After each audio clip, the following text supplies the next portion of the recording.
오늘 선교 축제주를 맞이해서 우리 함께 나눌 하나님 말씀은 로마서 1장 15절부터 17절 말씀이 되겠습니다.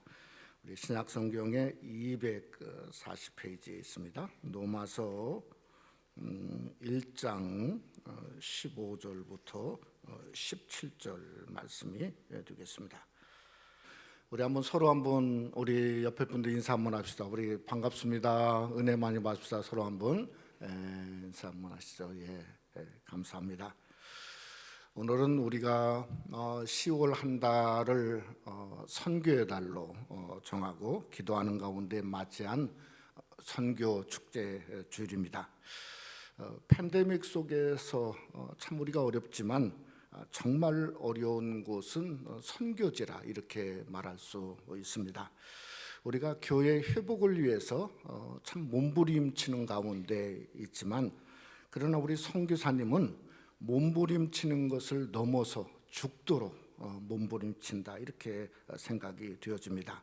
그래서 오늘 우리도 정말 보내는 선교사로서 우리 교회와 성도가 함께 기도해야 하는 줄 믿습니다.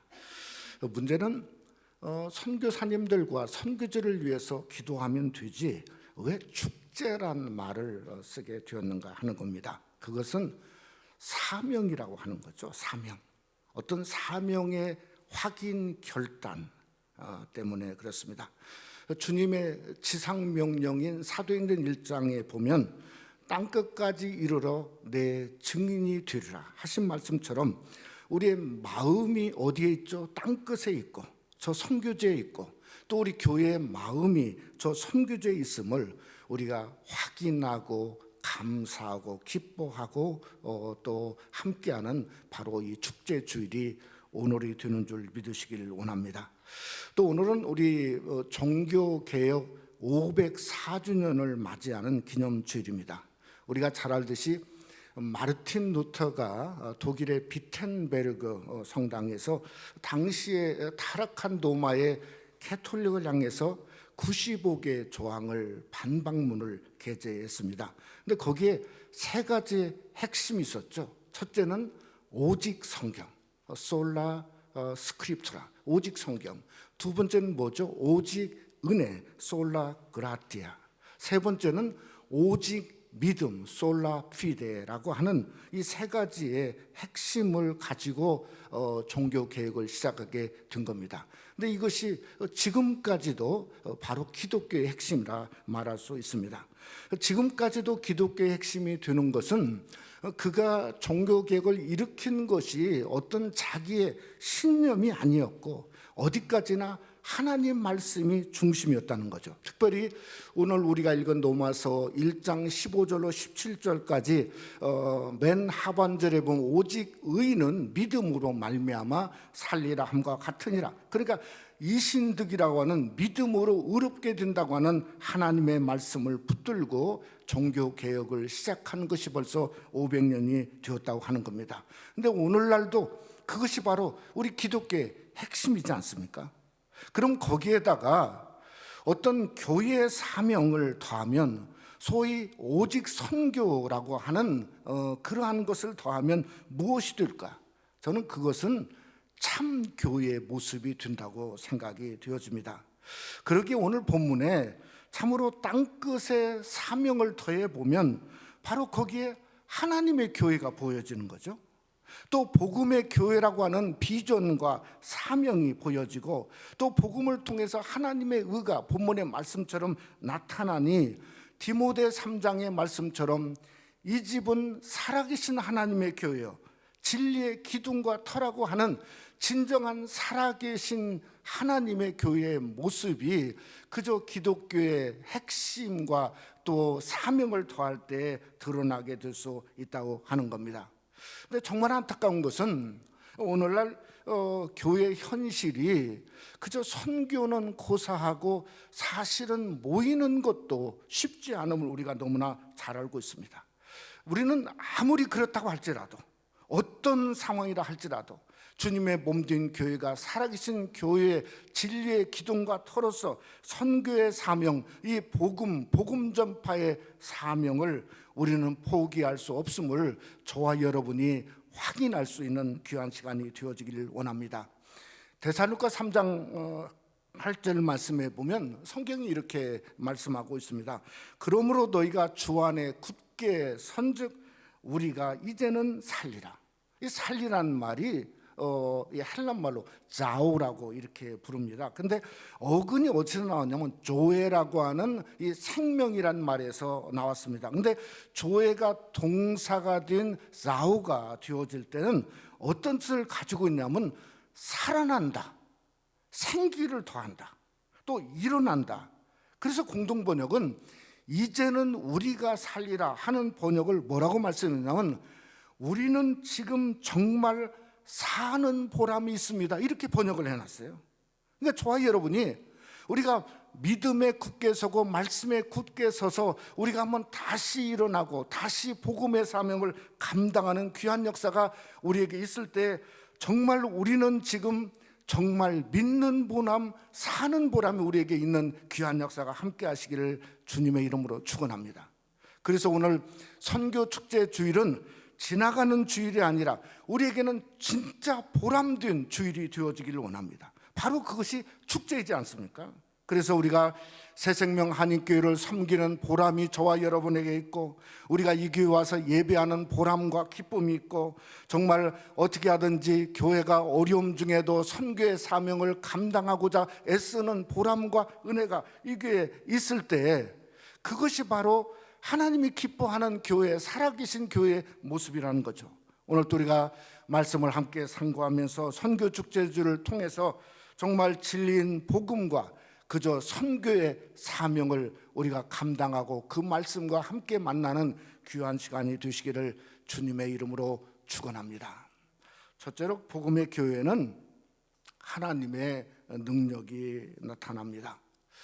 제가 2주 전에 한국을 방문하면서 참 감사했던 것은 탈북자 교회를 세 곳을 방문하려고 교회에 공고도 하고 말씀을 했는데 서울 길이 그렇게 쉽지가 않아요. 근데 정말 감사한 건 우리 교회 우리 성가대를 섬겼던 오래전에 민병수 집사님이 한국에 가서 이 뉴코리아 교회, 탈북자 교회의 일부로 작은 교회 다니면서 섬기고 있는데 어떻게 연결이 돼가지고 그저 이른 아침부터 밤늦게까지 저와 집사람을 이렇게 데리고 다니면서 특별히 NGY 우리 케네스베 목사, 우리 정기호 목사 섬기는 데도 가보고, 또 지난번에 우리가 의약품으로 어떤 우리 탈북 목사인 김성근 목사를 멀리 의정부까지 가서 이렇게 만났는데 운전을 해줘서 얼마나 감사한지 모르겠습니다.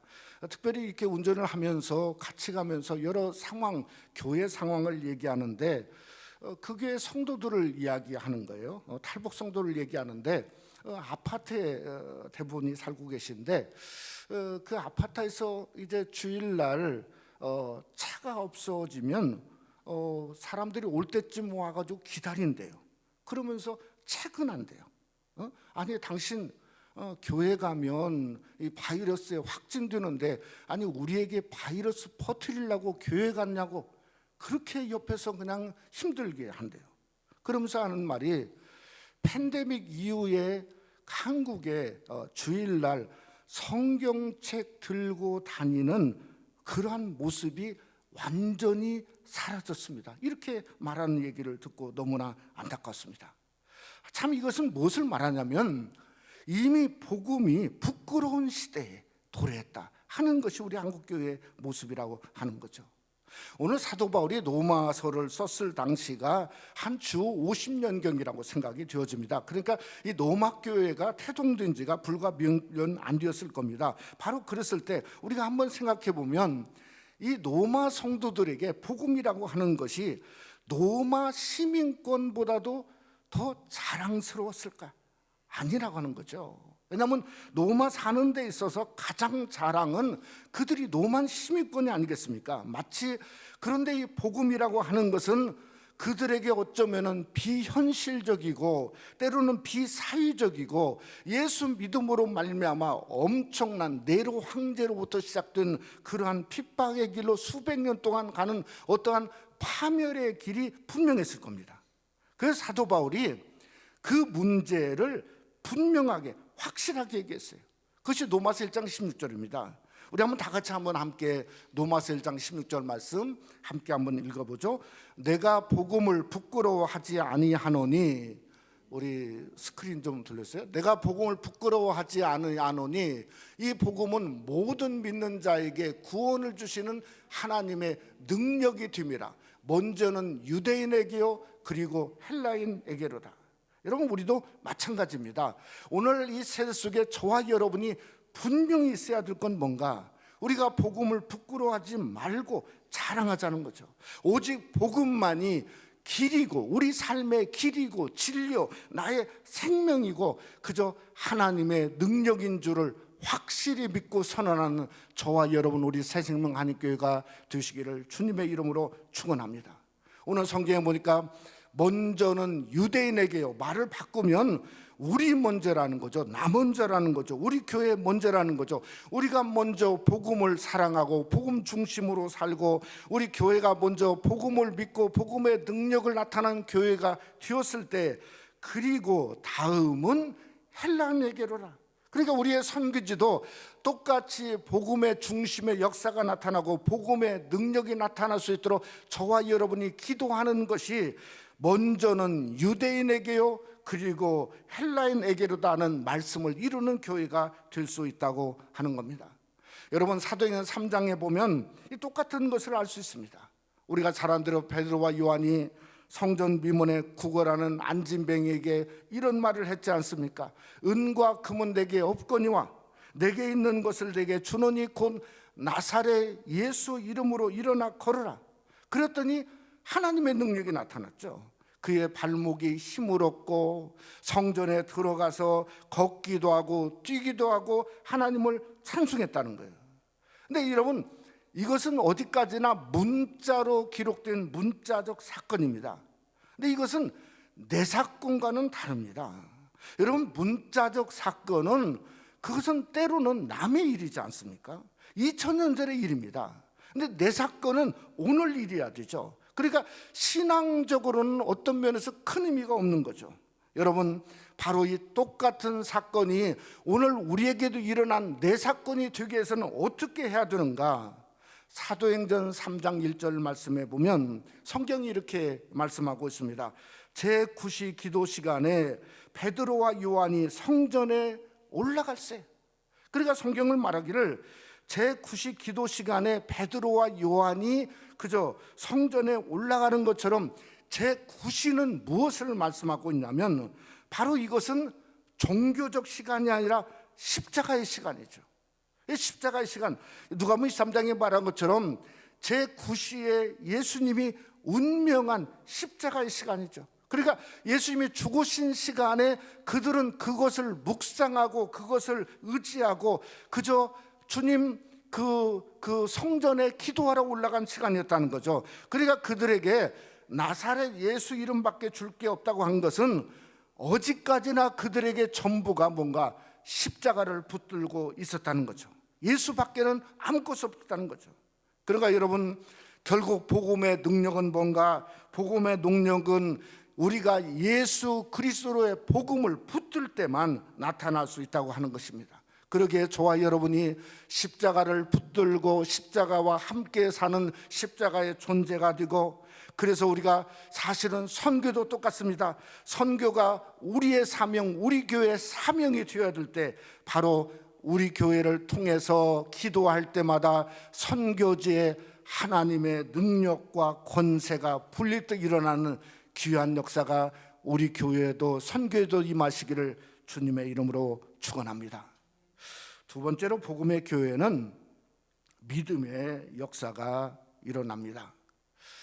제가 한국 얘기를 하면 특별히 이번에 안식주간을 맞이해서 한국에 간 이유 중에 하나는 저희 어머니가 한국 나이로 연세로 87이 되었어요. 그래서 저도 그렇고 제 아내도 그렇고 더 늦기 전에 가서 어머니를 좀 같이 좀 있어야 되겠다 이렇게 생각을 하고 갔습니다. 가기 전에 참 걱정이 뭔가 하면 제 아내는 저희 어머니를 뵌 지가 한 10수년이 되었거든요. 그러니까 제 아내를 보면서 누구세요 할까 봐 사실은 그게 굉장히 걱정이 되었어요. 왜냐하면 87의 연세가 사실은 쉬운 나이는 아니지 않습니까? 근데 저희 아내도 알아보고 또 한 주간 동안 어차피 격리해야 되는데 어머니와 함께 한 주간을 이렇게 보내고 참 귀한 나누는 시간을 가졌습니다.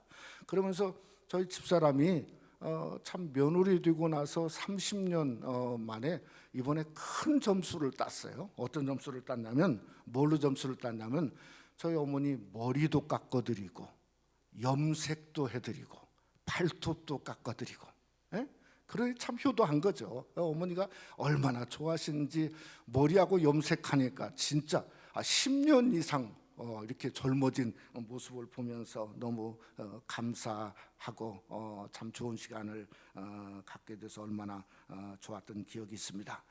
오늘 이 로마서 1장 17절 말씀에 보면 성경이 이렇게 말합니다. 복음에는 하나님의 의가 나타나서 믿음으로 믿음에 이르게 하나니 기록된 바 오직 의인은 믿음으로 말미암아 살리라 함과 같으니라. 여러분, 이 믿음을 나눔이라고 하는 것으로 생각해 보았더니 두 종류의 믿음의 사람이 여기서 드러날 수 있다는 겁니다. 첫째는 뭔가 하면 믿음만의 사람이요. 우리가 예수를 믿지 않습니까? 저와 여러분이 예수를 믿는 거죠. 그러니까 믿다 보면 자동적으로 교회에서 집사가 되고 때로는 권사, 장로가 되고 이렇게 되는 거예요. 근데 그냥 그게 그 이상도 아니고 그 이하도 아닐 수가 있습니다. 우리가 믿음으로 그냥 머물다가 그저 천국도 사실은 그 믿음으로 가는 거지 않습니까? 그래서 믿음의 사람이 있는 것 같아요. 두 번째는 뭔가 하면 믿음으로 믿음을 이루는 성도예요. 이것은 뭔가 믿음에 머물지 않고 전진하는 거죠. 점진하는 거죠. 점점 커지는 거죠. 아무리 인생이 어렵고 힘든다 할지라도 내가 이렇게 살면 안 되지, 믿음으로 살아야지, 믿음을 붙들고 살아야지 노력하고 믿음의 일을 걸을 뿐만 아니라 정말 어떻게 하든지 믿음의 일을 이루고자 할 때 마치 성경에 말한 것처럼 from face to face, 믿음으로 믿음을 이루는 성도가 될 수 있다는 거죠. 이것은 나눔이라고 하는 겁니다. 결국은 선교도 나눔이지 않습니까? 무엇을 나누는가? 믿음을 나누는 거죠. 우리 이웃에게도 믿음을 나누고 어떻게 하는지 믿음을 나누는 그것은 사명 있는 성도의 모습이고, 저와 여러분이 믿음으로 믿음을 이루는 사명 있는 성도가 되시기를 주님의 이름으로 축원합니다. 우리가 이것을 생각해 보면 믿음은 그냥 나만 갖는 소유가 아닌 것 같습니다. 사실 믿음은요, 에베소 2장에 말한 것처럼 하나님의 은혜고 하나님의 선물입니다. 그러니까 소유만 주장하면 믿음마저도 선심수도 믿어주는 신앙으로 그저 바꿔질 수밖에 없는 거죠. 그러니까 그저 믿음이 약해지는 거죠. 결국은 뭔가 믿음의 강함은 나눌 때 있는 거죠. 그래서 믿음으로 믿음을 이루는 신앙이죠. 여러분, 로마서 1장 14절에 성경은 이렇게 말합니다. 헬라이나 야만이나 지혜 있는 자나 어리석은 자에게 다 내가 빚진 자라.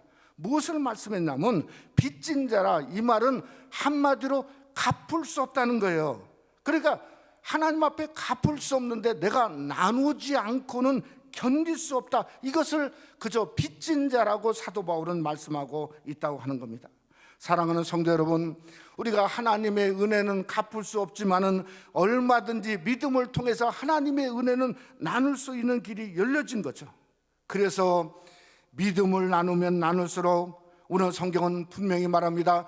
복음에는 하나님의 의가 나타나서 뭐라고요? 결국은 믿음으로 믿음에 이르게 한다고 성경은 말씀하고 있다고 하는 겁니다. 그러니까 우리가 나누면 나눌수록 우리는 의인 되는 거죠. 의인으로 사는 거죠. 또 하나님의 능력이 나타나는 거죠. 저와 여러분이 어찌하든지 이웃에게 믿음의 삶을 나누고 믿음의 말을 하고 우리 선교 지역에도 믿음을 나누고 그러한 믿음의 놀라운 결과를 이루는 아름다운 역사가 여러분 속에 함께할 때 바로 그것이 믿음의 절정이고 그것이 바로 선교의 축제, 믿음의 축제로 이어질 수 있다고 하는 거 아니겠습니까? 말씀을 맺고자 합니다. 우리는 복음의 빚진 자입니다. 복음의 교회는 그렇게 다른 것이 아닙니다. 우리가 빚짐을 자각하고 푸념이 일어나는 겁니다. 그래서 저와 여러분이 예수 그리스도의 복음의 일을 시작하는 거죠. 우리가 믿음에 일어나서 믿음에 이루는 일을 우리가 함께 다시 한번 시작하기를 원합니다. 그러면 저와 여러분이 우리의 믿음이 이르는 곳곳마다 그곳에 통해서 하나님의 능력과 하나님의 영광이 나타날 수 있다는 거죠. 특별히 우리 교회 선교지인 중국의 도문과 훈추와 양수, 또 그뿐만 아니라 저 라오스, 또 캄보디아의 세 곳, 또 이집트, 또 멕시코, 또 탈북자 선교의 저 북한 땅에 이르기까지 우리 교회 선교지 곳곳마다 우리가 믿음의 일을 시작하고 나눔을 통해서 하나님의 영광과 능력과 권세가 임하시기를 주님의 이름으로 축원합니다.